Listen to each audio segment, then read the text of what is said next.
সালাম জানালেও তো হয় কম, কিভাবে দেব প্রতিদান। সেলুট জানাই তোমাদের মন থেকে।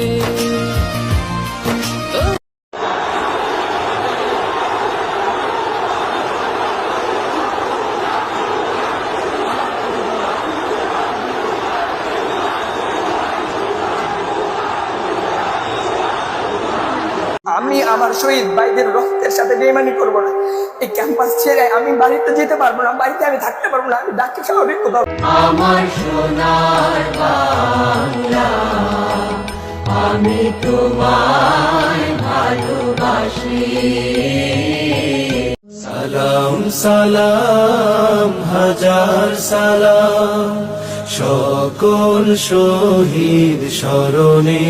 কালো গেঞ্জি গায়ে পুলিশের সামনে বুক টান করে দাঁড়ায় আবু সাইদ।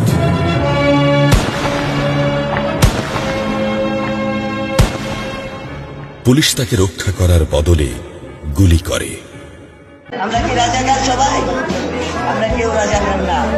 প্রধানমন্ত্রী কেন আমাদের রাজাকার বলবে? সালাম হাজার সালাম সকল শহীদ স্মরণে। প্লিজ দেখে দেখে চলে যান, বাতিল উপরে চলে যান, প্লিজ চলে যান। আপনার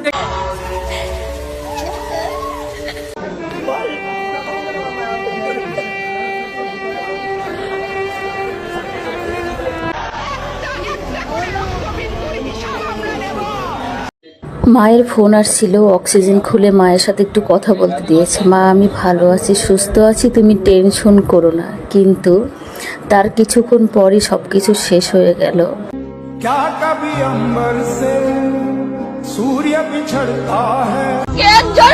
কষ্টের ছেলে রে, আল্লাহ তুমি রহম করো। अफसोस नहीं जो तेरे लिए सागर से महफूज रहे तेरी आन सदा जाने। আমার অনেক কষ্টের ছেলে, অনেক কষ্ট করে বড় করছি আমি মা।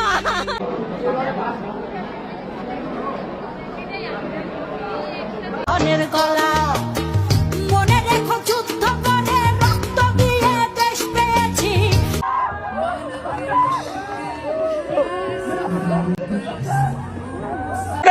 আমার মেয়ে মেধাবী, এটাই কি তার অপরাধ ছিল? আমার মেয়ে ডিপার্টমেন্টে ফার্স্ট ছিল, এটাই কি তার অপরাধ ছিল? আমার মেয়েটা বিমান বাহিনীর দিদি পাইলটে ছিল, এটাই তার অপরাধ ছিল? আমি কত নাফ থেকে তেতুলিয়া জেগে ওঠো, লাঠি বাঁশ টেটা হাতে নিয়ে এসো ছুটে। অসৎ পথে উপার্জিত অর্থ দিয়ে বিরিয়ানি খাওয়ার থেকে সৎ পথে নুন ভাত খাওয়া অনেক মজাদার, অনেক সময় অনেক ভালো। এটাই হলো বাস্তবতা।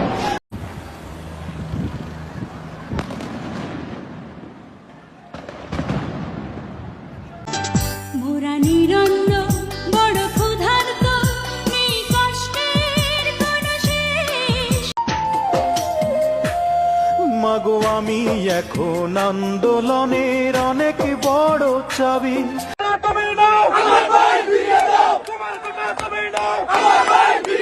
মাতৃভূমি বাংলাদেশ খুব সেনসিটিভ এন্ড ক্রুশাল একটা টাইম পার করছে।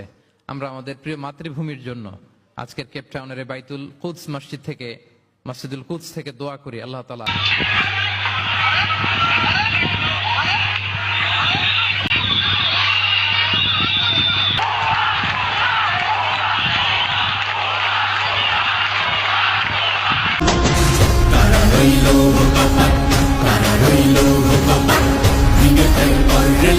রক্ত জমাট শিকল পূজার আশা নিবে।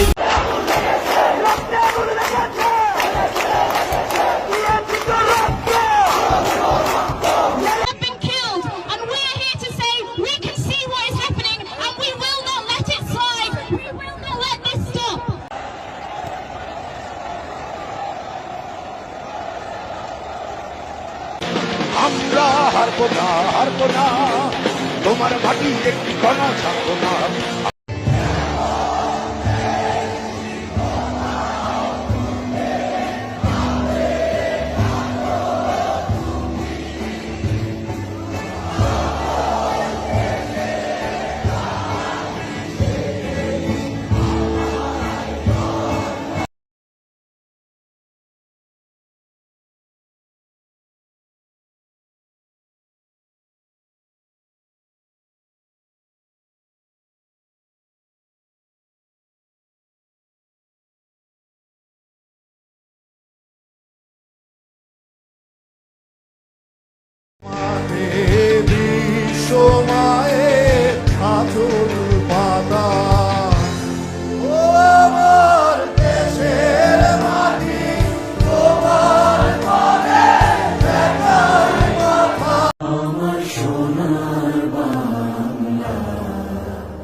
বাসা থেকে আন্টিরাও চলে এসেছে। পুরো ফ্যামিলি সাথে আছে। have been killed, and we are here to say we can see what is happening, and we will not let it slide. We will not let this stop.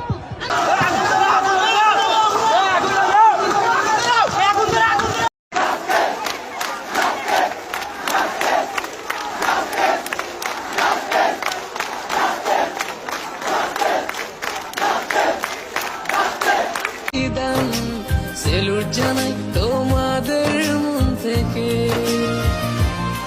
তোমরাই তো বাংলার আসল প্রাণ, স্বার্থ ছাড়াই যে মাটির টান।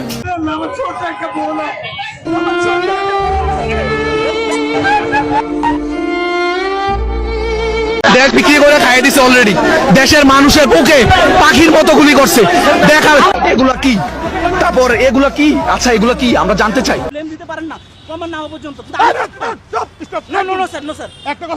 স্যার আমি আপনাকে রিকোয়েস্ট করেছি অনেকবার স্যার। হাকিম হইয়া হুকুম করো, পুলিশ হইয়া ধরো।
ভাবনা কেন, আমরা তোমার শান্তি প্রিয় শান্ত ছেলে।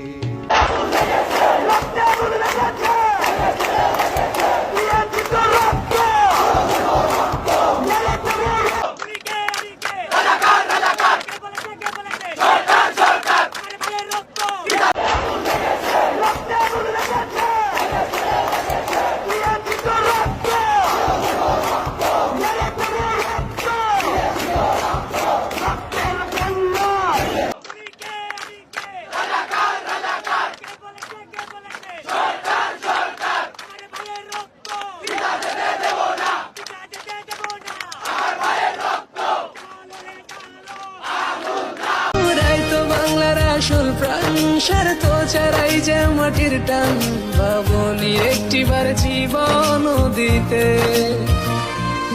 ও দেশবাসী আসান বেদি, ওরেও তরুণ নিশান, ওরেও তরুণ নিশান।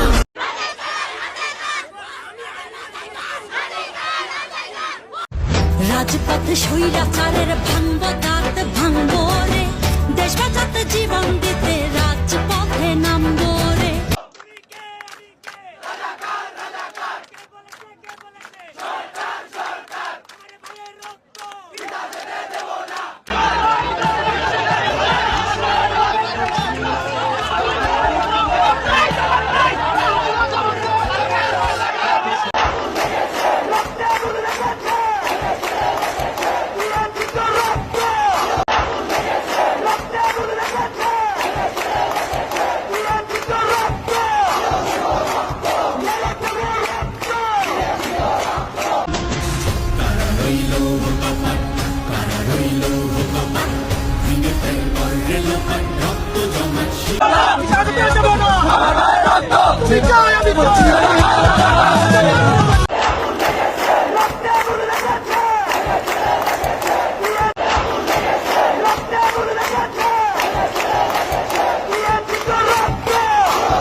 তোরা গায়ে কাফন পরা মরতে তো একদিন হবে, জীবনটা বাজি ধর দেশের তরেই মর, তোর নাম ইতিহাস হয়েই রবে।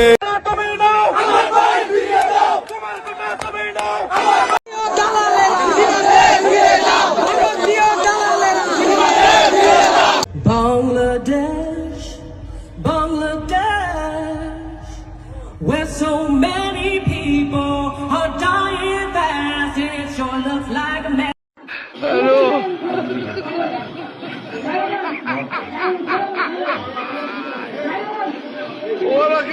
এই যে রেমিটেন্স, বুঝছেন? 150 টাকাও পাঠাইতাম না, দেশও যাইতাম না, ঠিক আছে? গেলাম না দেশ, না গেলে কি হইব?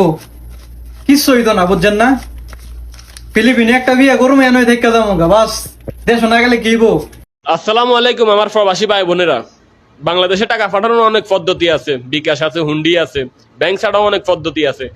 তারপরে আমি বলবো দয়া করে 3টা মাস আপনারা বাংলাদেশে কোনো টাকা পাঠায়েন না, শুধু সীমিত কিছু টাকা পাঠান। আপনার ফ্যামিলি খরচটা চালাতে হইব, আপনার ফ্যামিলি খরচের জন্য সীমিত কিছু টাকা বিকাশে পাঠান, আর কোনো টাকা পাঠান আপাতত টাকা পাঠানো বন্ধ করুন। শুধু 3টা মাস কষ্ট করুন প্লিজ। আপনার 3 মাস ধৈর্য ধরার কারণে হয়তো আমার বাংলাদেশ নতুন একটা সকাল দেখতে পাবে, আমার বাংলাদেশের মানুষ আবার শান্তিতে বসবাস করতে পারবে। যে সাধারণ মানুষ বনাম মুক্তিযোদ্ধারা দাঁড়ায় গেছে, একটা ক্ল্যাশ দেখছেন। মুক্তিযোদ্ধারা আমাদের সম্মানের পাত্র, আমরা তাদেরকে সম্মান করি, ভালোবাসি, কিন্তু এমন একটা মেকানিজম তারা তৈরি করেছে, এমন একটা বৈষম্য তারা তৈরি করতে চাচ্ছে, এটা কিন্তু একটা ফাঁদ। যে ফাঁদে হচ্ছে কি সাধারণ মানুষ এবং মুক্তিযোদ্ধারা অলমোস্ট পড়ে গেছে, একজন একজনকে দোষারোপ করছে, দুইটা আলাদা কমিউনিটি দাঁড়ায় গেছে। কিন্তু আমাদের তো উচিত ছিল এমন যে মুক্তিযোদ্ধার যারা মুক্তিযুদ্ধ করেছে, বাংলাদেশকে স্বাধীন যারা করেছে, তাদের জীবনের সর্বস্ব ত্যাগ করে তারা বাংলাদেশকে স্বাধীন করেছে, তো তাদের সন্তান বা তারা তো বেঁচে নাই, মুক্তিযোদ্ধারা অনেকেই বেঁচে নাই, তারা তো চাকরি করার বয়স নেই, তাদের সন্তানরা অধিকাংশ অবসরে চলে গেছে, এখন আছে বাকি নাতিপুতিরা।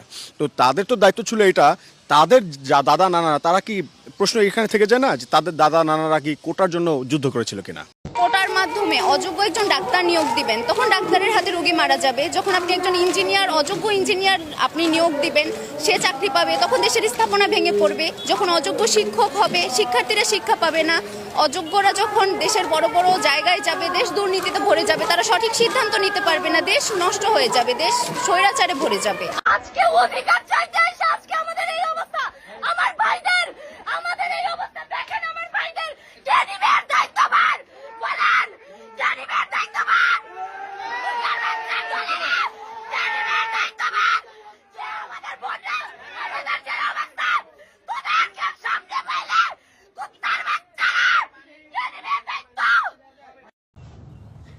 যে পিতা সন্তানের লাশ শনাক্ত করতে ভয় পায়, আমি তাকে ঘৃণা করি। যে ভাই এখনো স্বাভাবিক নির্লজ্জ হয়ে আছে, আমি তাকে ঘৃণা করি। যে শিক্ষক বুদ্ধিজীবী কবি ও কেরানি প্রকাশ্য পথে এই হত্যার প্রতিশোধ চায় না, আমি তাকে ঘৃণা করি। অতি দুঃখের সাথে বলতে হয়, দেশের যে পরিস্থিতি, মাত্র 2% মানুষের কাছে 98% মানুষ জিম্মি হয়েছে স্বাধীনতার এত বছর পরেও। কোথায় যাব আমরা? হাসিনাকে বলতে চাই, নেমে যান। আপনাকে দেশের জনগণ চায় না, আপনাকে দেশের জনগণ মানে না, আপনাকে রাস্তাঘাটে সবাই গালিগালাজ করে, আপনাকে এই দেশের জনগণ চায় না, বিরক্ত দেশ। টোকায় নিয়ে আসবো আমরা, বাড়িতে বাড়ি থেকে টোকায় নিয়ে আসবো, মাটির তলে ঢুকলে সেখান থেকে বের করে নিয়ে আসবো। রাষ্ট্রের ক্ষমতা যারা অবজ্ঞা করার দুঃসাহস দেখায় তারা আহম্মক। আমাদের ব্যক্তিগত সম্পত্তি মোবাইল কেন চেক করাতে হবে, যেটা কোনো লতে নেই কিন্তু তারপর এটা করা হচ্ছে। মতের ভিন্নতা প্রকাশের জায়গা নেই, মত প্রকাশেরই জায়গা নেই। আমাদের মৌলিক অধিকার আমরা ফেরত চাই। এতগুলো মানুষে মারা গেছে, আমরা কেন শুধু বলবো? এটা আপনারাও জানেন কি হচ্ছে, কিন্তু এই খবরগুলো তো বাইরে কোথাও আপনারাই বের হতে দিচ্ছেন না। সরকারি হিসাব অনুযায়ী সংখ্যা 150, 200, বাকি যারা নিখোঁজ, যাদেরকে খুঁজে পাওয়া যাচ্ছে না তাদের কি, তাদের কথা তো কেউ বলছেন না। আমাদেরকে জিজ্ঞেস না করে নিজেদেরকে একটু জিজ্ঞেস করেন তো যে এই অবস্থায় আপনারাও কি আসলে ভালো আছেন? কতদিন ভালো থাকতে পারবেন? যদি মনে হয় যে না, ভালো থাকতে পারছেন না, পারার সম্ভাবনা নেই, এখনই সময় আওয়াজ তোলা। আমার মনে হয় যে এই ব্যাপারটা ইতিমধ্যেই সবাই জানে যে আমরা এখানে কেন এসেছি। সারা দেশ দেখছে কোথায় কি হচ্ছে। যেহেতু মিডিয়াতে, মেইনস্ট্রিম মিডিয়াতে কোনো খবর আসতে পারছে না, আমাদের এখন ভরসাই হচ্ছে আপনারা যারা আমাদের আওয়াজ বাইরে পৌঁছে দিবেন, যাতে কোনো রকমের ভুল বোঝাবুঝির অবকাশ না থাকে। আমরা এখানে আছি, এই যে আমাদের দেশে নিরীহ জনগণের উপর যে নিপীড়ন, যে কাঁদতেছো কেন? তুমি কাঁদতেছো কেন? তোমাকে কি বলছে? কি বলছে? তোমাকে হাসিনা বলছে? তুমি এই জন্য কাঁদতেছো? তো তুমি কি হবা? তুমি কি হবা? খালেদা জিয়া হবা? ওরে বাবা রে বাবা, আয় মা আয় বুকে। আমি ছাত্রদের পাশে ছিলাম, আছি, থাকবো। ভয় পেয়ে বেঁচে থাকার চাইতে প্রতিবাদ করে শহীদ হওয়া উত্তম ছিল। তাদের সুষ্ঠুভাবে আন্দোলন করতেছিল, কিন্তু আমি এইচএসসিতে, আমি যারা স্টুডেন্ট, যারা এইচএসসিতে A+ পেয়ে, মানে ভালো নাম্বার পেয়ে কোনো চাকরি করতে পারতেছে না। কেন পারতেছে না? কোটার জন্য পারতেছে না। ভালো কথা, ফাইন, মুক্তিযুদ্ধ করছে, ফাইন, তার সন্তান পাইছে, তার নাতিরা যদি পায়, তাদের বংশ বিস্তার হইতেছে না, তাহলে পুরো দেশ কি ওরাই করবে? পুলিশ কিভাবে আসছে দেখেন। 1971 সালে আমি ঢাকা বিশ্ববিদ্যালয়ে মাস্টার্সের ছাত্র। আমি কোনো কোটার জন্য যুদ্ধ করিনি। চিরবঞ্চিত শ্রমিক, কৃষক, মেহনতি মানুষের মুক্তির জন্য যুদ্ধ করেছি। আমার ছাত্রের মুখ চেপে ধরার সাহস কে দিয়েছে আপনাদের?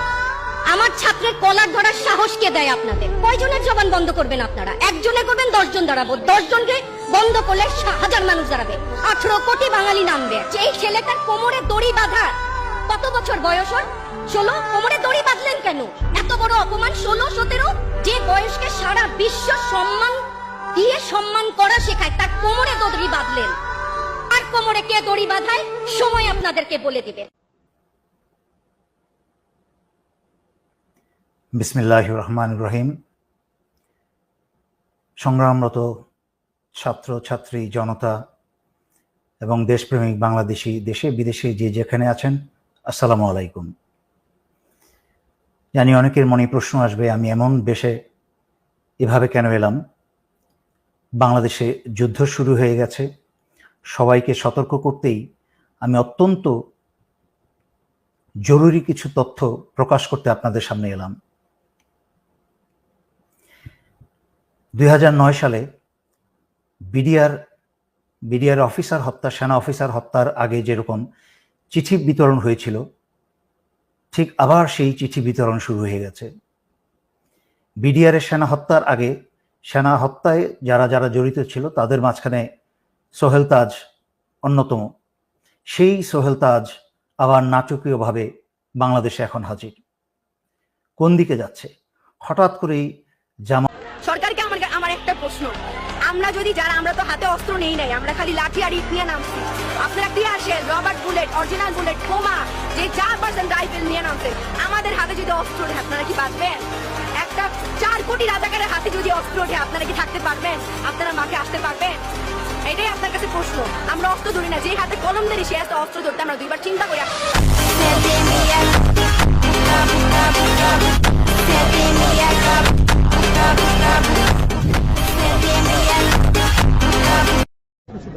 আমাদেরকে মাফ করে দাও, কিন্তু পিছু হটবা না, ভয় পাবা না। তোমাদের শিক্ষক আমরা লজ্জা পাই, তোমাদের থেকে শিখেছি। তোমরা যেমন আছো আমরাও আছি, যতদিন না 9 দফা ওদের মানা হয় ততদিন মাঠ থেকে শুরু। কোন স্বৈরাচার দেখেছেন এই দেশে এর চেয়ে বড়? পৃথিবীতে দেখেছেন এরকম কোন স্বৈরাচার? এবং এমন স্বৈরাচার যে তার জনগণকে ভালোবাসে না, এমন স্বৈরাচার যে গুলি করতে দ্বিধা করে না, এমন স্বৈরাচার যে তার সব বাহিনীকে লেলিয়ে দেয় জনগণের দিকে, এমন স্বৈরাচার যার মেট্রো রেলের প্রতি বেশি প্রেম জনগণের চেয়ে, এমন স্বৈরাচার যে অবকাঠামোকে বেশি ভালোবাসে মানুষের চেয়ে, এবং এমন স্বৈরাচার যার চোখে কান্না আসে অন্য কোনো অবকাঠামোর দেখলে, গ্লাস ভেঙে গেলে, মানুষের মৃত্যু হলে না। যে কারণে আমরা এখানে দাঁড়িয়েছি, আমরা 200 মানুষের মৃত্যু নিয়ে কথা বলছি, হয়তো আরো বেশি মানুষের মৃত্যু নিয়ে কথা বলছি। বাংলাদেশ যতদিন জীবিত থাকবে আমরা এই মৃত্যু নিয়ে কথা বলবো। আমরা আবু সাইদকে জাতীয় বীর বলবো এবং সাইদের মতো 200 মানুষকে বলবো বাংলাদেশের বীর, যারা বাংলাদেশের মানুষের অধিকার নিয়ে কথা বলেছে, জীবন দিয়েছে এবং আগামীতে আরো দিবে। আমরা আমাদের অধিকার নিয়ে কথা বলতে চাই, তাতে যার যা মনে হয়। সর্বসাধারণের অবগতির জন্য জানানো যাচ্ছে যে আমরা বাংলাদেশ সেনাবাহিনী আপনার সকলের জানমাল নিরাপত্তা রক্ষায় নিয়োজিত আছি। অতএব জনগণের জানমালের নিরাপত্তা বিঘ্নকারীদের দেখা মাত্র গুলি করা হবে। দর্শক দেখছেন, জনগণের জানমালের নিরাপত্তা বিঘ্নকারীদের দেখা মাত্রই গুলি করা হবে, এমন দৃশ্য কিন্তু চলমান রয়েছে দেশ জুড়ে কারফিউ জারির করার পর। এবং দেখতে পাচ্ছেন বৈষম্য বিরোধী ছাত্র আন্দোলনের পক্ষ থেকে স্পষ্ট ঘোষণা করতেছি, আগামী কালকে সারা দেশে প্রতিটা পাড়া মহল্লায় প্রতিটা জায়গায় বিক্ষোভ কর্মসূচি পালিত হবে। আর আগামী কালকের পরে পরশুদিন থেকে সর্বাত্মক অসহযোগ আন্দোলন পালিত হবে, সর্বাত্মক অসহযোগ। প্রত্যেকটা দল, প্রত্যেকটা মতের মানুষকে বলবো আপনারা সংগঠিত ভাবে ঘোষণা দিন। প্রতিটা দলকে বলবো, বিএনপি হোক, বাম হোক, ডান হোক, যত দল আছে প্রত্যেকটা দলের প্রতি উদাত্ত আহ্বান। ধর্মভিত্তিক দল হলে ধর্মভিত্তিক দল, ডান দল হলে ডান দল, বাম দল হলে বাম দল, জাতীয় ঐক্যমতে প্রত্যেকে রাস্তায় নেমে আসবেন। প্রত্যেকে রাস্তায় নেমে ঐক্যবদ্ধভাবে আপনারা জানান দিবেন এইটা বাংলাদেশে চলতে পারে না, কোন রক্ত খেকো এইভাবে থাকতে পারে না, বারবার রক্ত জড়িয়ে তারা ক্ষমতায় থাকবে তা হতে পারে না। কোন ট্যাক্স দেওয়া হবে না এই সরকারকে, এই সরকারের অফিসে যাওয়া হবে না, কেউ তার অফিসে যাবে না, কেউ তার সরকারি বেসরকারি সকল অফিস বন্ধ থাকবে, সচিবালয় বন্ধ থাকবে, এভরিথিং বন্ধ থাকবে। গণভবনে কোনো বাস গাড়ি ঢুকবে না, বঙ্গভবনে কোনো গাড়ি ঢুকবে না, এভরিথিং অফ থাকবে। এবং সরকারকে সর্বাত্মক অসহযোগিতা করা হবে। কেউ ট্যাক্স দিবেন না, প্রয়োজন বিদ্যুৎ বিল দেওয়া যাবে না, গ্যাস বিল দেওয়া যাবে না, প্রয়োজনে কাঠে রান্না করা হবে, প্রয়োজনে প্রত্যেকে প্রয়োজনে মোমবাতি জ্বালানো হবে। তারপরে যদি বিদ্যুৎ চলে যায়, যদি বিদ্যুৎ লাইন কেটে দেয়, তাহলে আপনারা প্রত্যেকে মোমবাতি ব্যবহার করবেন প্রয়োজনে। তারপরে এই সরকারকে কোনো সহযোগিতা করা হবে না, এটা খুনি সরকার। আমাদের ভাইদেরকে বারবার খুন করতেছে, আমাদের মুখে এক কথা বলে সকালে কান্নাকাটি করতেছিল যে হচ্ছে এই লাশগুলা দায়কে নিবে, আর বিকেল না হতে আবার লাশ ফেলতেছে রাস্তায়। মানে দোমুখ সাপ, সকালে এক কথা বলে বিকেলে আরেক কথা বলে। আমাদের সাথে বলেছিলাম যে আমাদের সাথে 14 তারিখ 15 তারিখ আমাদের সাথে বসেছিলেন, ওনার সাথে আলোচনা করবেন, কিন্তু তারপরে দেখা গেছে তারপর থেকে আমাদের ভাইদের উপর হামলা করা শুরু করছে। উনি একটা নৃশংসতা চালাচ্ছে বাংলাদেশে, কোন ভয়ঙ্কর একটা অবস্থা বাংলাদেশে বিরাজ করতেছে। ছেলেদেরকে, শিশুদেরকে, বাচ্চাদেরকে, মেয়েদেরকে হত্যা করতেছে, ছাত্রলীগ যুবলীগ গুলি নিয়ে রাস্তায় নামতেছে। ওরা সন্ত্রাসীদেরকে নিয়ে রাস্তায় নামিয়ে আমার ভাই বোনদেরকে হত্যা করছে। আর বসে থাকা যায় না। আমরা সারা দেশের ছাত্র, নাগরিক, অভিভাবক যে অবস্থানে আছেন, মা বোন, প্রত্যেককে বলবো আগামীকাল থেকে আপনারা প্রত্যেকে রাজপথে থাকবেন, প্রত্যেকে প্রতিটা বাড়ি থেকে রাজপথে থাকবেন। আপনারা কেউ ঘরে বসে থাকবেন না, এটা আপনাদের দায়বদ্ধতা। আপনাদেরকে বলতেছি প্রতিটা লাশের রক্তের প্রতি আপনাদের দায়বদ্ধতা আছে, প্রতিটা শহীদের রক্তের প্রতি আপনাদের দায়বদ্ধতা আছে। আমি সারা দেশের প্রত্যেকটা নাগরিককে বলবো, আপনি যদি একটু লজ্জিত হন, আপনি যদি এই বিচার চান, আপনি যদি এদের বিরুদ্ধে দাঁড়াতে চান, আপনি ঘরে থাকতে পারেন না। আপনার প্রত্যেককে রাস্তায় নেমে আসতে হবে। প্রতিটা সিঙ্গেল মানুষকে আপনি প্রয়োজন আপনার বিল্ডিং এর নিচে এসে অবস্থান করুন, বিল্ডিং এর সবাই মিলে, বিল্ডিং কমিটি, প্রতিটা ভবনের কমিটির আপনারা মিটিং ডাকুন, মিটিং ডেকে সিদ্ধান্ত নিন, সবাই একত্রিত হয়ে নামবেন। প্রতিটা মহল্লায় মহল্লায় আপনারা সিদ্ধান্ত নিন, আপনারা প্রত্যেকে একত্রিত হয়ে নামবেন, রাস্তায় থাকবেন যতক্ষণ পর্যন্ত না এই রক্ত খেকো তার কাজ বন্ধ না করে এবং এই রক্ত খেকো যারা না থাকতে পারে। স্পষ্ট বার্তা, বারবার ছাত্রদেরকে হত্যা করবে, নাগরিকদেরকে হত্যা করবে, বারবার এই দেশের মানুষকে হত্যা করবে, আবার সেই ক্ষমতায় বসবে, আমার ট্যাক্সের টাকা ঘাড়িতে চলবে, যাদের ট্যাক্সের টাকা উনি ঘাড়িতে চলেন সেই ট্যাক্সের টাকায় যে ট্যাক্স সেই নাগরিকদেরকে হত্যা করবেন বারবার, এবং ক্ষমতায় বেশে ওনাদের মতো করে আবার হাস্যরস সৃষ্টি করবেন, নাটকবাজি করবেন। এটা আর চলতে দেয়া যাচ্ছে না, এটা আর চলতে দেয়া যাবে না। আপনাদেরকে বলতেছি এটা আর চলতে দেয়া যাবে না। প্রত্যেকে নিজ নিজ অবস্থান থেকে নেমে আসবেন, প্রতিটা ঘর মহল্লা, প্রতিটা পাড়া, প্রত্যেকটা মানুষ আপনারা রাস্তায় নামবেন। কালকে সারা দেশে বিক্ষোভ মিছিল অনুষ্ঠিত হবে হত্যাকাণ্ডের বিরুদ্ধে, এবং পরশুদিন থেকে সর্বাত্মক অসহযোগ আন্দোলন চলবে। কোন ধরনের সহযোগিতা করা হবে না। মুক্তিযোদ্ধার সন্তান নাতিপুতিরা কেউ মেধাবী না, যত রাজাকারের বাচ্চারা নাতিপুতি হলো মেধাবী, তাই না? হাঁটু বাবা, তুমি পদত্যাগ করো নাই রে, এরম আর বানবে না। ওই শ্রীলঙ্কার মতো, বুঝছো? তোমার তো, আমি তো চিন্তায় আছি, তুমি কিন্তু শাড়ির নিচে পেটিকোট পরবা, জাঙ্গা পরো, জাঙ্গা, নাহলে তোমার শাড়ি যখন টেনে ছিঁড়ে ফেলবে তখন কিন্তু তুমি একেবারে পুরা উলঙ্গ। আমার এই শুনতেও তো কেমন লাগে। বৃষ্টি হোক, ঝড় হোক, গুলি হোক, ভারতীয় সেনাবাহিনী হোক, রুখে দাঁড়াবো এবার। এবার রুখে দাঁড়াবে জনগণ, জনগণ সমস্ত ভারতীয় শরীরের তো রুখে দাঁড়াবে, এটি কোনো ব্যাপার না।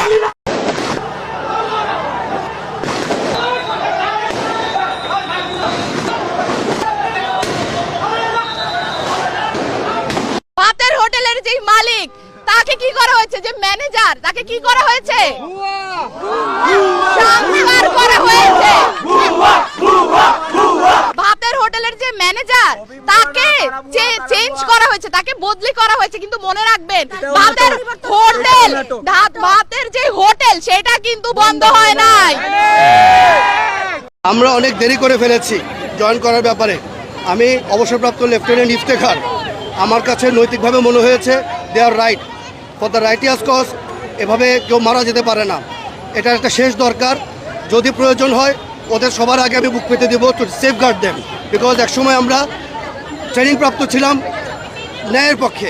বাহিনীর ভূমিকাতে যাব না, ওরা একটা নির্দিষ্ট নীতিমালার মধ্যে আছে। আমি একজন আমার জন্য ওই নীতিমালাগুলো প্রযোজ্য না। আমাকে এখনো জন্য, দেশের জন্য, সার্বভৌমত্বের জন্য এখনো যদি কল করা হয়, I am ready to die, no problem. সেজন্য নিজের নৈতিক দিক থেকে, বিবেকের দিক থেকে, বিবেকের ডাকে সাড়া দিয়ে আমি ওদের সাথে এসেছি, একাত্মতা প্রকাশ করেছি। যত মানুষ আগামীকাল আসবেন ঢাকায়, তাদের জন্য আমার প্রতিষ্ঠান খোলা থাকবে ইনশাআল্লাহ। আমরা আগামীকাল দেখতে চাই সেই মুহাজির এবং আনসারদের নতুন এক দৃশ্য। আগামীকাল আমাদেরকে যেন কোনোভাবে একটা গুলিও যেন বিদ্ধ না করতে পারে। প্রিয় দেশবাসী, আপনারা আজকে দেখেছেন সারা দিন, আমার মনে হয় শত শত মানুষ, তার চেয়ে বেশি হবে, আজকে হৃদয় রক্তক্ষরণ হচ্ছে। দিন যত যাচ্ছে তারা বলছে আপনাদের দাবি আমরা মেনে নেব, আপনাদের কথা আমরা মেনে নেব, কিন্তু আজকে সেই দাবি না মেনে নিয়ে বাংলাদেশের রাস্তায়, গ্রামে, গঞ্জে, শহরে, বিভিন্ন জায়গায় আমার ভাইদেরকে গুলিবদ্ধ করা হয়েছে। সুতরাং আগামীকাল আমাদের ভাইয়ের বদলা নিতে, আমাদের ভাইয়ের প্রতিশোধ নিতে আগামীকাল আমির হেফাজত, আমিরে জামায়াত, আমিরে চরমনাই সহ বাংলাদেশের ছাত্র সমাজ যেই লং মার্চের ডাক দিয়েছে, সেই লং মার্চে আমরা কোনো দলাদলি না করে, আমরা ব্যক্তি চিন্তা না করে, আমরা জনগণের চিন্তা করে, দেশের চিন্তা করে, আমাদের অধিকারের চিন্তা করে আগামীকাল সবাই ঐক্যবদ্ধ হয়ে মাঠে নামবো ইনশাআল্লাহ। এবং বিশেষ করে মুহাজিররা যখন আনসারদের কাছে গিয়েছিল, মক্কা থেকে যখন মদিনায় রাসূলুল্লাহ সাল্লাল্লাহু আলাইহি সাল্লাম সহ সাহাবায়ে কেরাম রাদিয়াল্লাহু আনহুম আজমাইন গিয়েছিলেন, আমরা আগামীকাল দেখতে চাই সেই মুহাজির এবং আনসারদের নতুন এক দৃশ্য। যত মানুষ আগামীকাল আসবেন ঢাকায়, তাদের জন্য আমার প্রতিষ্ঠান খোলা থাকবে ইনশাআল্লাহ। বিশেষ করে ঢাকাবাসীদেরকে বলবো, এবং যে কোনো জেলার শহর কেন্দ্রিক মানুষদেরকে আমি বলবো, গ্রাম থেকে ছুটে আসা আমাদের প্রিয় ভাইদের জন্য, আমাদের প্রিয় ছাত্র ভাইদের জন্য, প্রিয় আলেমদের জন্য, আমাদের প্রিয় মেহমানদের জন্য আমরা যেন প্রত্যেকেই আমাদের দরজাগুলো খুলে দেই। আমাদের হৃদয়কে যেন আমরা প্রশস্ত করে দেই, এবং আমরা যদি তাদের কারোর সাথে কথা বলার প্রয়োজন হয় আমরা ফোন থেকে কল করব। যদি ওয়াইফাই দিয়ে আমরা যদি তাদেরকে সাহায্য করতে পারি আমরা সেই সাহায্য করব, এবং আমরা তাদের জন্য বিশেষ করে পানির ব্যবস্থা প্রচুর পরিমাণে রাখবো ইনশাআল্লাহ। এই যে আন্দোলন, এই আন্দোলন কিন্তু বিশেষ করে দেশের আন্দোলন এবং ইসলাম কায়েমের, দ্বীন কায়েমের আন্দোলন ইনশাআল্লাহ। সুতরাং এই আন্দোলনের সময় আমরা যদি পিছু হটে যাই তাহলে শেখ হাসিনা পালিয়ে গেছে, শেখ হাসিনা নাই, শেখ হাসিনা চলে গেছে, শেখ হাসিনা পালায় না।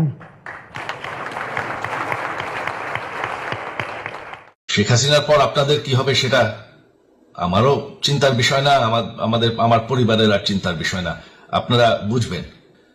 ফুলিতেছে দড়ি, ফুলিতেছে জল, ফুলিতেছে মাঝে পথ, ছিড়িয়াছে পালকে দড়ি, বেহাল আছে কাঠি মত।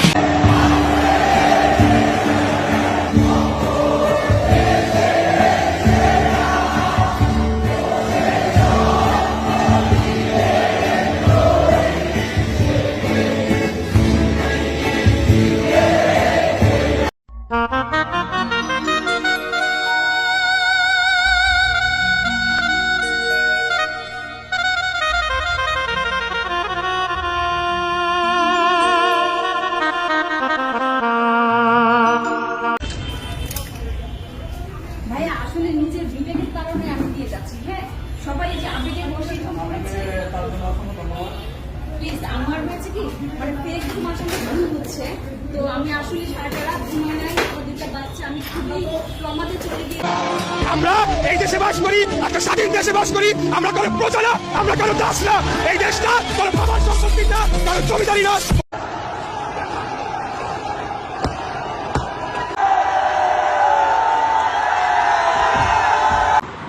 মানুষের ক্ষমতা কখনো থাকে না। উনি কোটি কোটি টাকা দিয়ে ওনার বাবার মুক্তিটা বানাইছে, আর দেখেন পাবলিক করলে ভুল হবে। দেখেন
আমরা আজকে কনফার্ম করলাম ওনারা সবই নামাইছে।